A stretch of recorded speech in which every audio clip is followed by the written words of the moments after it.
Welcome to the Numerology and Astrology for 5/28/2021. If you add all those numbers together, you get a pure 20. And if you add the 2 and the 0 together, you get the number 2. So you hear me play with this. It's a 2, it's an 11. It's like I always try and take the negativity out of the number 2, which is called negative mind or critical mind. And I try and make it be a more expansive mind and more transcendental mind, because I think we can get really locked up, as is pretty obvious in our culture right now, really locked up related to our mind.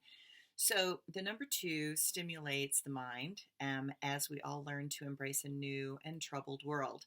How do we find the pathway through this? The only answer is to reject all forms of hate outright, to call them out, and to not tolerate behaviors that have become normalized. It is not about what someone believes, it is about what they do. It is the actions that carry the karmic burden for centuries. Hate is a choice from the mind. It is not based in facts, information, or insight. In fact, it is the lack of all three of those that cause someone to do horrific things. Believing your biases is the quick doorway to your personal form of hell. It creates our reality, but we create our reality, but we also create our personal prisons, and sometimes they coexist and overlap.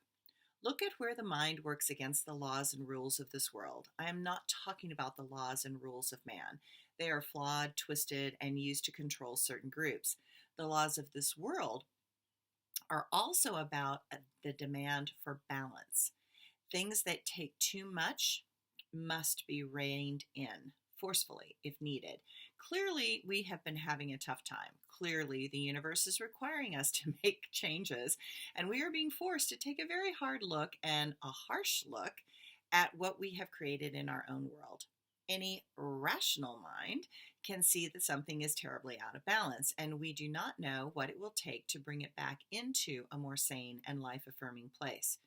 The restrictions we often feel are the cage created by thoughts. Negative thoughts collapse that cage, making it smaller and more confined. Positive thoughts build doorways, windows, porches, lawns, pathways, and landscapes. Which one do you want to choose? The astrology today. The moon is in Capricorn on Friday, so it is time to get things done. Ambitions grow, and getting things done and finished are the focus. The moon in Uranus trine, illuminating a pathway to something new. Mercury aligns with Venus in Gemini to help us communicate in relationships. Feelings get put to the side in the quest for cognitive answers.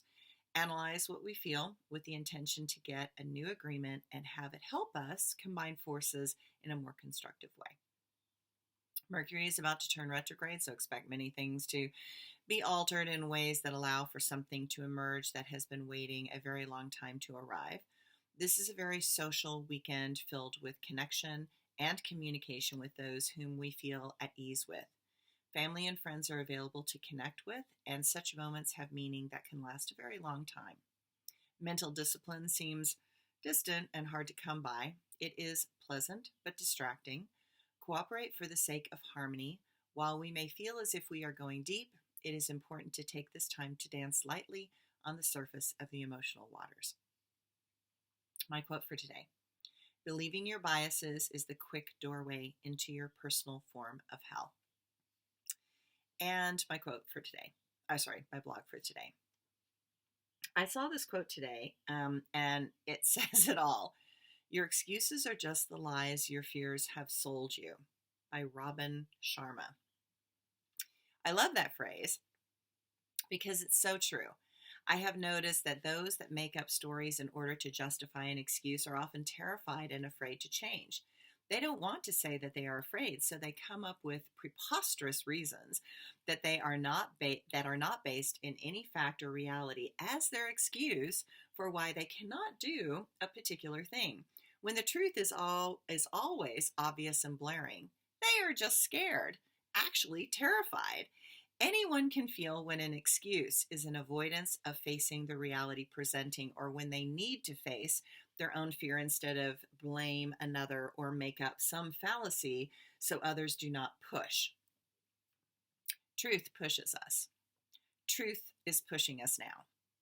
Truth is not silent, but persistent. Truth does not die, nor does it lie dormant. Truths itch and scratch at the barriers within the mind, and truths are always at work. Thanks, everyone.